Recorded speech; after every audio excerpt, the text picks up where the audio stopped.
l'horoscope donc du mois de janvier. Et oui, oui. Alors on a quoi? On a le battleur en début de mois avec le 10 de denier. Il y en a une qui m'inspire pas mal là par ici. Et la reine de denier. Écoutez, ce sont plutôt de très belles énergies. J'aime bien, vous allez me dire ce que vous en pensez. C'est important, hein, surtout que ça vous parle. Si ça vous parle pas, passez votre chemin, surtout ne perdez pas de temps avec quelque chose qui n'est pas fait pour vous. Alors, le battleur, déjà, arcane majeur quand même ici, nous indique que vous êtes en train de démarrer une nouvelle manière de gérer les choses au niveau des finances, au niveau du lien matériel que vous avez avec votre famille au sens large. C'est-à-dire que c'est la manière, je pense, dont vous gérez votre foyer, votre équilibre pro-perso. Il y a vraiment cette notion ici parce que le 10 de denier est relié à l'élément de la famille, au sens des valeurs familiales, de l'héritage, des principes de vie, etc. Et en fait, avec un 10 de denier, on va avoir tendance à vouloir, par exemple, investir dans une maison de famille. On va réfléchir à ça. Par exemple, je veux tel et tel métier parce que ça va me permettre d'avoir tel statut social pour avoir tel type de famille, pour avoir tel type de maison, etc.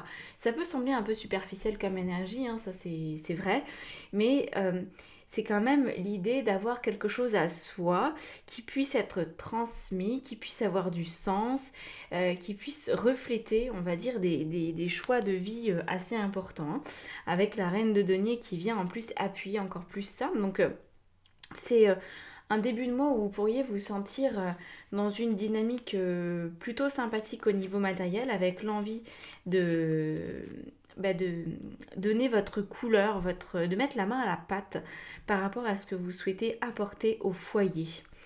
Alors, qu'est-ce qu'on a ici? On a un chevalier d'épée, je vais y arriver.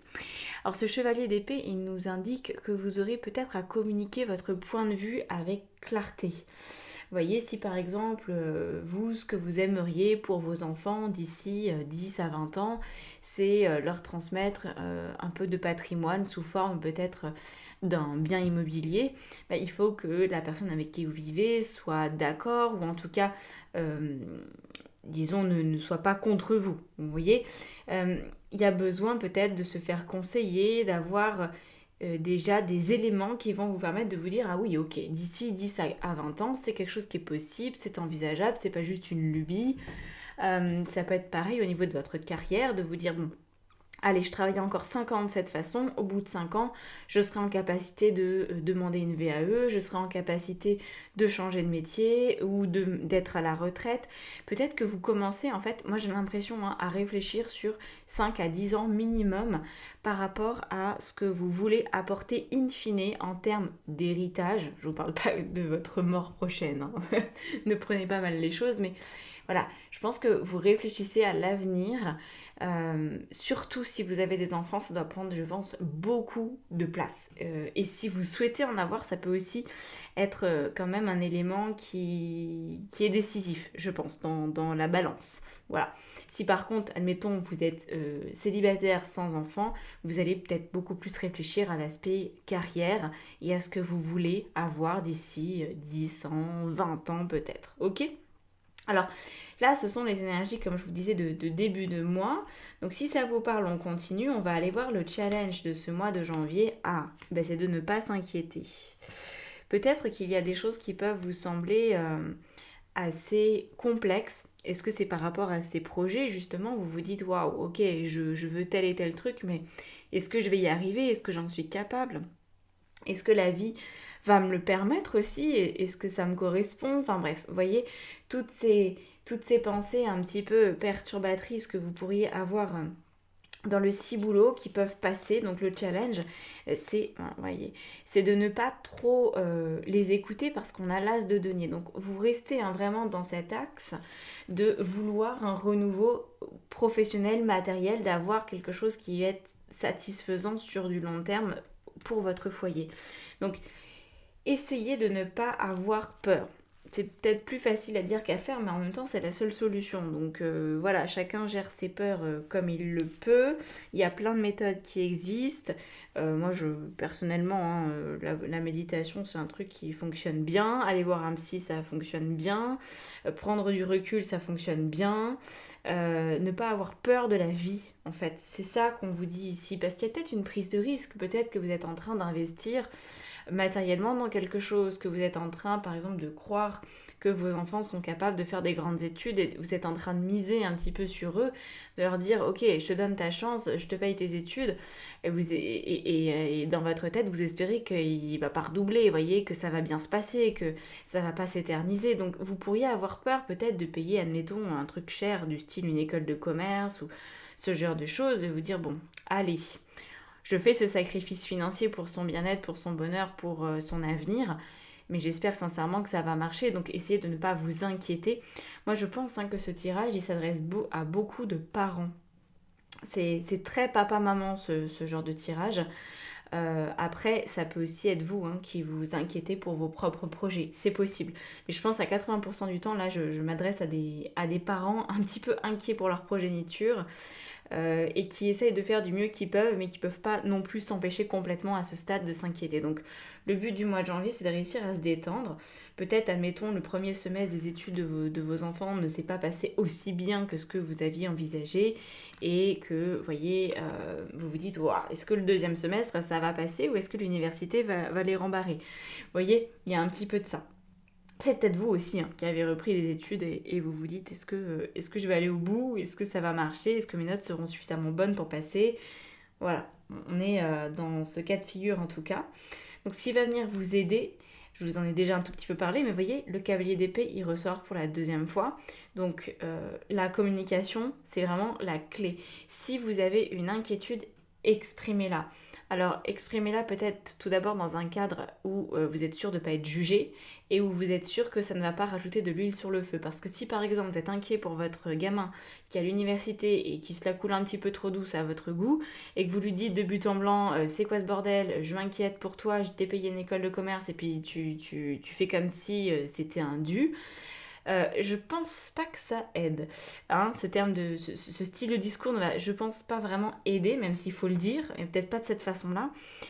Essayez d'abord de l'exprimer dans un cadre un petit peu plus sécure, peut-être avec le deuxième parent concerné, peut-être dans un cadre avec un psy, de quelqu'un qui va pouvoir vous dire ok, attendez, là il y a vos peurs, il y a aussi vos projections, on va essayer de défricher tout ça pour que le discours au final il soit intelligible et que ce soit pas mal compris en fait. Ok. Alors sur ce cavalier d'épée qui nous parle de gérer les tensions avec une communication adéquate, ah non mais voyez, on a encore un 10 de denier. C'est la même carte, on a vraiment des récurrences là. Entre le début de mois et ce qui va vous aider dans les énergies, c'est un peu le sapin qui se mord la queue. C'est-à-dire que là, on est vraiment dans l'idée que vous êtes en train d'investir dans un projet, dans quelque chose qui vous tient très à cœur, qui est très très important pour vous. Et vous voulez pas que ce soit bâclé, vous voulez pas que ce soit un coup d'épée dans l'eau, vous voulez être sûr que ça marche. Et c'est cette inquiétude-là qui prend un petit peu le dessus, parce que peut-être que voilà, vous vous êtes lancé dans une aventure où il faut être à la hauteur. Ça peut aussi être une maison que vous avez achetée avec la personne avec qui vous vivez, et puis cette personne, elle vous avait dit t'inquiète, je vais t'aider à payer, puis vous vous rendez compte qu'elle a toujours pas trouvé de boulot et que tout est sur vos épaules. Ça peut aussi être ce genre de truc. On voit qu'il y a une responsabilité financière. C'est ça qui saute aux yeux ici. Et ça vous stresse, cette responsabilité. Vous vous dites, où est-ce que ça va me mener? Il faut que ça marche, parce que il n'y a pas d'autre solution. Il faut que ça marche. Et je pense que ça peut marcher. A priori, il n'y a pas de vrai souci, parce qu'on a quand même le battleur, l'as de denier, qui nous montre que la vie, elle veut que les choses avancent. Mais oui, vous avez peut-être mis de l'argent sur la table, vous avez peut-être accordé votre confiance à quelqu'un qui est peut-être pas tout à fait aussi, comment dire ça, aussi honnête que vous, peut-être pas aussi tatillon que vous. Peut-être cette personne elle prend du temps, qu'elle s'autorise des délais de paiement, qu'elle s'autorise à être un peu plus laxiste que vous de manière globale, et vous êtes là, mais quand est-ce que ça va se passer, quand est-ce que ça va se passer? Moi je veux une sécurité en fait. Donc d'où la communication qui doit être avant un peu plus temporisé, hein, pour pas dégoupiller, pour pas agir sous le coup de la colère, d'un agacement. Ça serait vraiment... là, je pense que ça pourrait être un petit peu plus dommageable déjà. Alors, on va regarder au niveau de vos différentes énergies, donc personnelle et professionnelle, et dans votre vie intérieure. Alors, qu'est-ce qui sort là? Ça, c'est le perso. Waouh, 10 de bâton. Effectivement, il y a beaucoup de choses qui reposent sur vous, hein, les lions, là, vous êtes à la tête du projet, hein, c'est vous qui menez. Roi de denier, bah voilà, hein, dans la vie matérielle et professionnelle, on est d'accord. Et alors, carte qui n'existe pas, je vais la mettre de côté. Elle n'existe pas dans le tarot de manière générale, donc je l'enlève et on a le roi de bâton. Ok. Donc elle est intéressante quand même, cette carte que j'ai mise de côté, c'est la carte du créateur. Bon, je l'enlève parce que elle est pas tout à fait à propos, mais c'est pas grave, ça nous donne quand même une nuance supplémentaire. Et puis je vais direct tirer une carte pour la fin du mois qu'on révélera à la toute fin. Donc sur le 10 de bâton, le but ici, c'est effectivement de prendre vos responsabilités par rapport à ce qui se passe, mais du coup de garder un esprit de leader. Vous voyez, je pense que vous êtes tout à fait satisfait et contente de voir qu'il y a des nouveautés, que ça évolue dans les investissements que vous pouvez faire au niveau financier, au niveau pro. Je pense que dans le fond, ça va. Dans le fond, vous vous dites, je tiens le bon bout. Mais vous voulez que le monde extérieur vous valide peut-être. Vous voulez que le monde extérieur ait la même exigence que vous et soit autant aux petits soins pour ce projet que vous l'êtes. Ce qui n'est pas forcément le cas, on le voit, hein, là c'est vraiment le défi. Donc avec le 10 de bâton, le but ça va être d'en faire peut-être pas un peu moins, mais de prendre votre statut de leader en main. De ne pas en fait venir vous plaindre quelque part, mais plutôt d'aller un peu botter les fesses aux autres, de leur dire mais réveille-toi, en fait là tu m'as promis, avant le 15 du mois ça doit être fait, j'attends. Voilà, j'attends. Alors peut-être que l'autre a besoin d'être aidé, d'être soutenu aussi. C'est pour ça peut-être que vous avez le 10 de bâton qui montre que vous donnez beaucoup, hein, pour que ça se mette en place, pour que ça arrive. Peut-être que ce projet va vous demander de vraiment serrer la vis. Et moi, j'ai l'impression que le but du jeu de tout ça, c'est de vous permettre de devenir quelqu'un qui a plus de leadership qu'avant. Vous allez devoir initier les choses parce que je pense que les lignes ne vont pas bouger toutes seules. Peut-être certaines personnes ont peur ou ne savent pas trop comment gérer la situation. Vous avez l'air d'avoir une vision claire. Vous savez, ce qui vous inquiète, c'est que le monde extérieur ne soit pas à la hauteur de ce que vous voulez. Mais vous savez ce que le monde extérieur doit faire pour que ça fonctionne. Donc peut-être communiquer là-dessus. Vous savez, quand admettons, vous créez une entreprise, vous avez une personne, un associé, voilà, et vous savez ce que cet associé doit faire. Et peut-être cet associé, il est un petit peu paumé. Il sait peut-être plus. Ou peut-être qu'en plus de l'entreprise, c'est une personne qui a des problématiques personnelles, qui viennent un petit peu faire bouger la situation et qui viennent déséquilibrer le truc. Donc, ok, vous savez que c'est lourd à porter, vous savez qu'au niveau relationnel, ça vous pèse. Peut-être que c'est dans votre couple que c'est compliqué. Moi, je pense que c'est dans votre famille au sens large, hein, que c'est compliqué, que vous portez beaucoup de choses pour votre famille en ce mois de janvier. Mais on vous dit que pour alléger les choses, il faut pouvoir donner des ordres. Il faut pouvoir manager. Et on ne manage pas en gueulant sur les autres. On ne manage pas en s'effondrant en pleurs. On manage en ayant une belle maîtrise de soi. Et c'est pas toujours évident, surtout quand c'est quelque chose qui, comme ici, hein, peut vous tenir à cœur. Quand les émotions s'embarquent dans l'histoire, c'est parfois beaucoup plus délicat. Donc, vous voyez, on a cette notion ici du 10 de bâton qui nous dit, bon, attention, ok, beaucoup de choses reposent sur vous, mais vous pouvez aussi, parce que vous êtes leader, déléguer et déléguer correctement en disant en fait aux autres ce qu'ils doivent faire, en donnant vraiment des ordres qui sont très clairs, pour qu'il n'y ait pas de doute, pour que l'autre n'ait pas de doute. Vous voyez, on a le roi de denier par-dessus. Donc on a le couple, hein, la reine, le roi de denier, le 10 de denier, tout est autour de cet aspect matériel, peut-être professionnel, dans votre façon de vivre, dans votre organisation.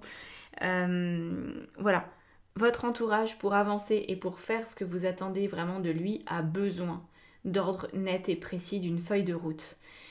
Dites pas seulement j'ai besoin que tu fasses les repas tous les jours. Je pense que vous allez aussi devoir trouver les recettes et prévoir les courses en amont.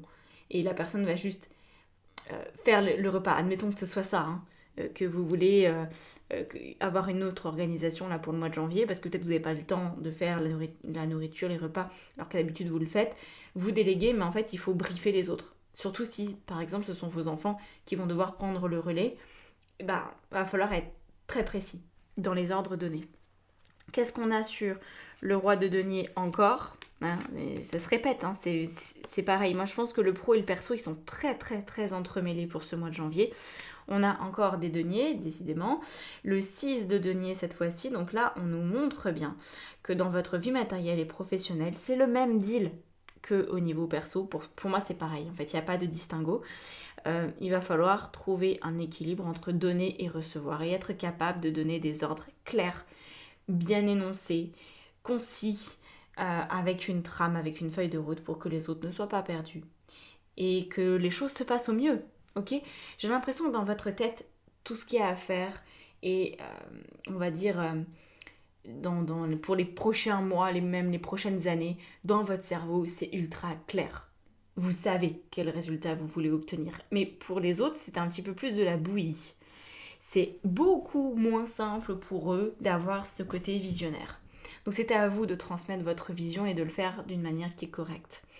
Roi de bâton dans votre vie intérieure. Waouh, on a le diable.